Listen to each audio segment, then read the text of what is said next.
Yo, welcome back everybody to a brand new video here on the second channel, and today we're going to be looking at the most recent Champions League results here in Aichi. They had a Champions League this past weekend. Yeah, well, Milwaukee Regionals was going on, so I'm sure some of y'all might not even know that there was a Champions League, and these results will, of course, have a direct impact as to what goes down at NEIC, because they are playing in the NEIC format right now, and I'm not going to lie, the deck that won the tournament, and I didn't really expect to actually win the entire thing, so I'm definitely excited to take a look here at the decks that performed well here in, I think the top 16 is what we're going to be looking at in today's video. I'll leave a link to the website I am using in the description below, Pokeka which I used for a lot of my videos for looking at Japan deck lists and stuff, or even for other YouTube videos on the main channel. And if you're new here to the second channel, make sure to subscribe down below. We're on the road, well, very close to 23,000 subscribers now, less than 100 away. And if you go on to enjoy the video, leave a like, and let me know what you think of the results. So, the winning deck was Dragapult Charizard, which I'm not going to lie, I didn't expect this deck to win the tournament. I think Pulsar is definitely a good deck, and I like it a lot. I think that it's a nice little hybrid of both Dragapult and Charizard, and I think Charizard does offset a lot of Dragapult's weaknesses. I'm not really sold on the deck currently in our meta. I considered it for Milwaukee, but never went through with it. But it is interesting that I was able to take down this entire tournament. We can see that it does have a lot of different techs in the deck.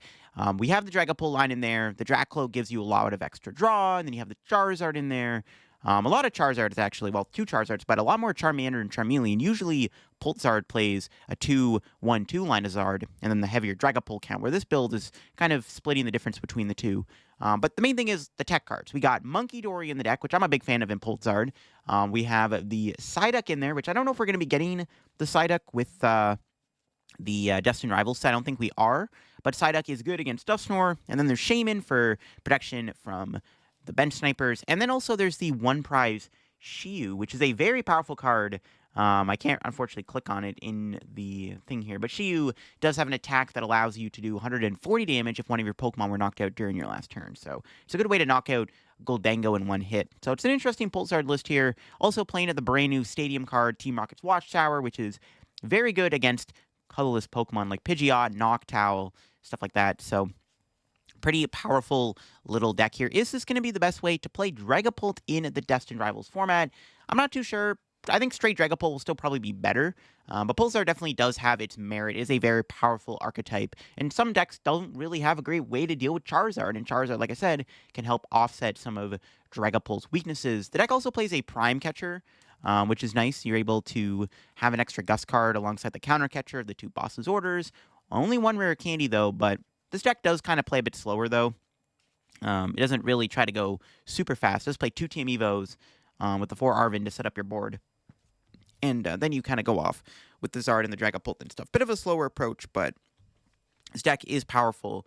And it did win the Champions League. Again, I wasn't expecting this deck to take down the entire tournament, but here we are. It won at the Champions League this past weekend. It was able to beat Raging Bolt in the finals. So we almost had back-to-back or double Raging Bolt wins, this weekend. Raging Bolt did, of course, get second place here, losing to Pulsar.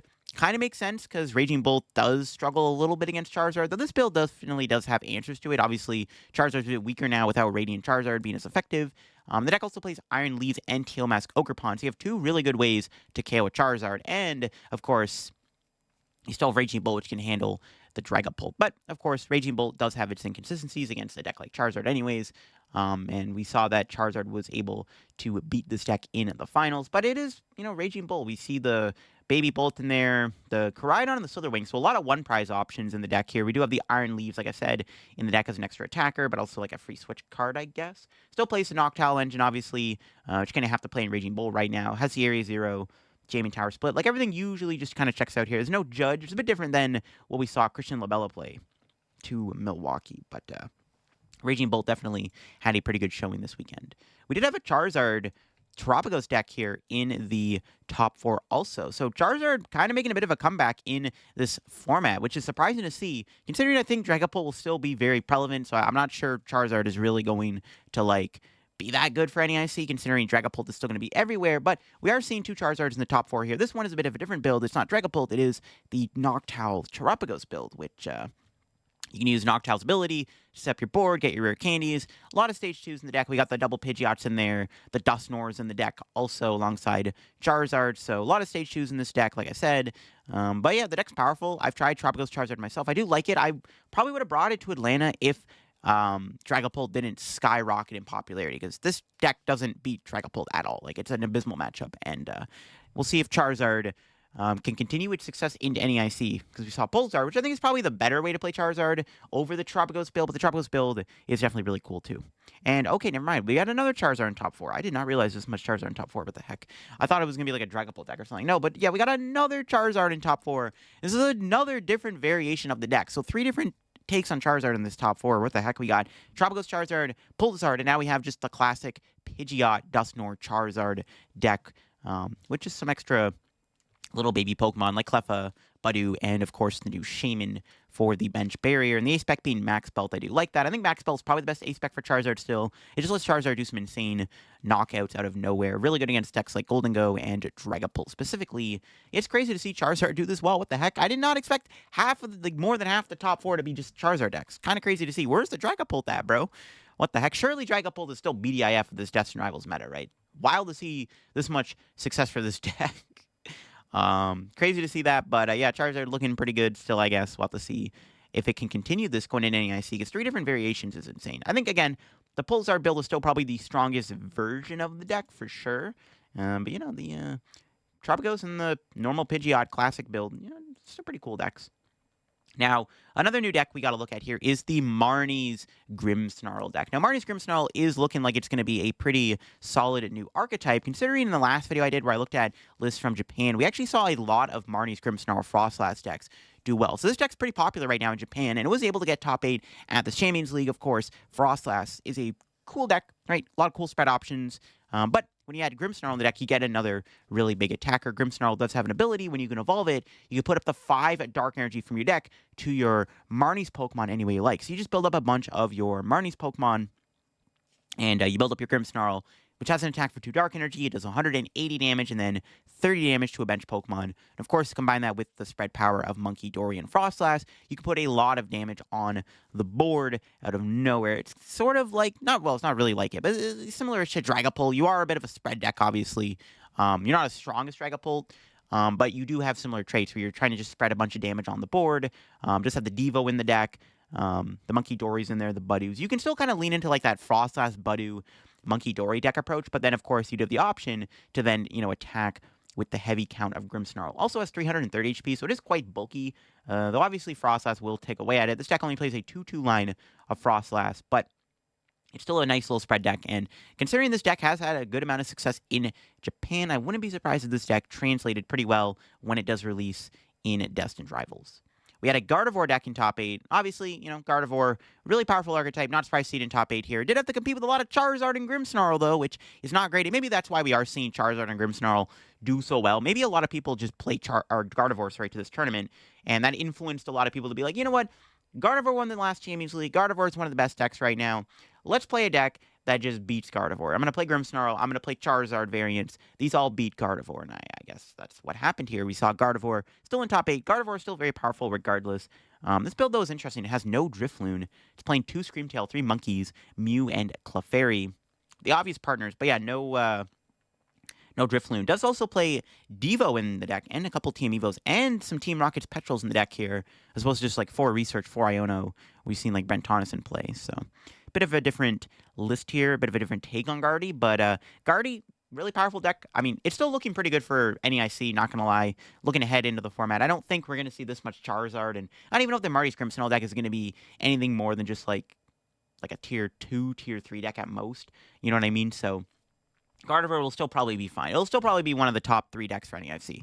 To be honest with you, but it was able to get top 8. Did have a lot to battle, though. Again, a lot of dark decks here in the top 8. We had another Raging Bolt here in the top 8. Of course, this one does still have the Raging Bolt split. We got the Baby Bolt, the Raging Bolt DX, got the Koraidon, the Noctowl obviously still in there, the Jaming Tower Area 0 split, Latias, Ditto. A bit more of a simplistic list here from what we've been used to with Raging Bolt. Then, obviously, in the top 8, we had the Flareon deck. So, another deck that's, I think, pretty cool right now. I don't think it's going to be ever as popular as, like, Terrabox or whatever. But it's still a deck that I think enough good players will play. We saw that at Milwaukee. Ian Robb was able to make top 8 with Flareon, Sylveon. I guess like the one difference with this build is like there's a Cyrano in the deck, and there's also a Leafeon EX deck. Probably not a bad shout, considering all of the dark Pokemon that we saw above the Flareon deck. I don't know. If dark Pokemon are looking this good for NEIC, like Charizard and Grimmsnarl, you know what? Put that Leafeon in your Flareon deck. You might like it. Then, of course, Sylveon is still really, really good anyways with Angel Light. Yeah, Flareon still looks pretty good in the NEIC format. I think the deck's really powerful. If I were to learn it myself, I would consider playing it to a tournament personally, because I do think this deck does have a lot of really cool options. It's a very strong archetype, and yeah, the options are pretty good. So definitely one you probably have to like learn a lot about before you sleeve it up, because there's a lot of lines and different plays and strategies you can do with it, but it's still a pretty good deck, even in this NEIC format. In the top 16, we had yet another Marnie's Grimmsnarl Frostlass deck. Similar to the other build, we got the 2-2 line of Frostlass, 3 Monkey Dory, the Shaman, the Budoos are in there, obviously the Secret Box. The Ace Spec still has the TM at Devo, and then the heavy count of the Grimmsnarls here, the 4 Imps, and then obviously the 3 Grimmsnarls. So yeah, will Grimmsnarl be a legit deck for NEIC, or is it just kind of like I said, is it like Sarah Ledge or something like that, where it's like the deck exists, it's powerful, it can do well, but it's never going to be like that popular. I think that maybe is where we're going to see the Grimmsnarl deck fall. But again, its success in Japan has been pretty good so far. It's actually been pretty impressive. This might be a very real deck, and maybe Frostlass will finally start getting a lot better placements than just kind of like a couple day 2 pages in the top 64. Maybe this will actually unlock the potential of Frostlass, because I mean, we're seeing it with the Grimmsnarl. Could it happen? We'll have to find out. Because we got another Marnie's Grimmsnarl in the top 8 here, or top 16, sorry. This one, similar to the other build, actually, it could be the same 60, actually. We got the Triple Monkey, the 2-2 Frostlass, still has the Devo in there. Yeah, who knows? The deck is looking at really legit. And we got another Marnie's Grimmsnarl deck here in the top 16. Oh my gosh, that's a lot of Marnie's Grimmsnarl. Yo, is this deck real? A lot of Grimmsnarl, a lot of Charizard, a lot of dark Pokemon at this Champions League. Maybe people were just scared of Gardevoir and Mewtwo EX. I mean, that's what happened, and then all of a sudden everyone's like, yo, we just gotta play Dark decks this Champions League. Charizard and Grimmsnarl seem to be the 2 best Dark Pokemon right now to pilot. Let's just play these 2, and maybe we'll hit all the Guardies and the Mewtwo's decks and just farm them. This build looks similar to the other build, too. We have a Maractus in this one, so it's a lot more similar to the other Frostlass decks. Got the Buddy Monkey and the Maractus in the deck there, which can still be very sneakily good within Frostlass decks. All right, another Raging Bolt here. Pretty similar build we saw earlier. It's got the Baby Bolt, the Koraidon, the Noctowls. It does have a Briar in the deck, which can probably catch a lot of people off guard. If you can pull up the Briar combo with the Teal Mask Ogerpon, probably does help against these dark Pokemon, not gonna lie. It's pretty good to have, because Teal Mask is like very much one of your best attackers against something like Charizard anyways, right? So it would make sense to have that. And then we got another Raging Bolt in top 16. I mean, Raging Bolt does really well in Japan right now. Like, I know it just won Milwaukee, and I think we're going to see a lot more Raging Bolt in our format. Like, specifically for Portland regionals, we're going to see a lot of Raging Bolt. I don't think Raging Bolt is, like, the best deck ever, if it does really well in Japan. But you got to remember, Japan is best of 1. A deck like Raging Bolt usually tends to do better in best of 1 environments. Yeah, so it is what it is. But this Raging Bolt deck does have one interesting inclusion. There's a Budoo in the deck to try to slow down the opponent, which isn't terrible. Maybe you can go like Budoo, and then you can go into like Baby Bolt or something and take some Snipe KOs. Also, still plays that Iron Leaves EX in the deck. So yeah, really doesn't want to lose to those dark Pokemon that were popular this tournament. Another Guardian top 16. This one does have the Shaman, which I think is a great addition to Guardy. I think Guardy's already pretty good against bench sniper decks anyways, like Terra Boxes. Not the worst matchup for Gardevoir, but if you include the Shaman into the deck, all of a sudden the Wellspring Ogerpon's value decreases, and I think if you just put Shaman in the deck, you just like auto-win Terra Box. Not gonna lie, that matchup seems kind of free. Does have a Lily's Pearl in the deck here with the Clefairy to try to utilize Clefairy a little bit more, maybe against Dragapult, so it only gives up 1 prize card. I like putting Bravery Charm on Clefairy, though, especially against non-Dusknoir builds, because they actually then can't one-shot the Clefairy, which is kind of crazy. We got another Flareon deck here in top 16. This one does not run any Sylveon in it, though. Opted to just go no Sylveon, just kind of all in on it. The Flareon, I do see Kieran in there. I'm not sure what the supporter is. I forget what that one is. I don't see any like Black Belt or anything. Research, Iono, Crispin, Boss. Okay, well, yeah, Flareon made it in. Does have the one of Leafeon still. I mean, pretty good shout, playing Leafeon. Maybe Leafeon, Flareon is the way to go. I don't think this is actually going to be the case, but if we're going to see this much dark decks like we saw at this Champions League at NEIC, you might want to put a Leafeon into your Flareon deck. Surprised there's no Sylveon, though, because I feel like that's like one of the main traits about the deck. This one is just more of like a beat stick approach to try to take prizes as fast as possible. We got the Wellspring in there for some bench snipe shenanigans with Torrential Pump, so I guess that kind of makes sense. We have a Walls deck in top 16. Look, the fakest deck that never made it over into our side of the world. Walls has not yet proven itself in our new format. It did do really well at the past couple Champions League we had, and it's like everyone was like scared of this deck. It's like, oh my god, this Walls deck is going to take over the format, and it has absolutely flopped and done nothing. I think the deck still has potential. It's a very like inconsistent deck, though. I think that's the main issue with Walls. Maybe I'll have to try it out soon for like a video, because I think there is potential for Walls, especially now that the meta has evolved to a point where it's like, okay, we are seeing more stuff like Raging Bolt do well, and even Dragapult without Dusknoir is a lot easier for a deck like this to manage, so maybe we'll see more Walls. I don't know. I doubt it.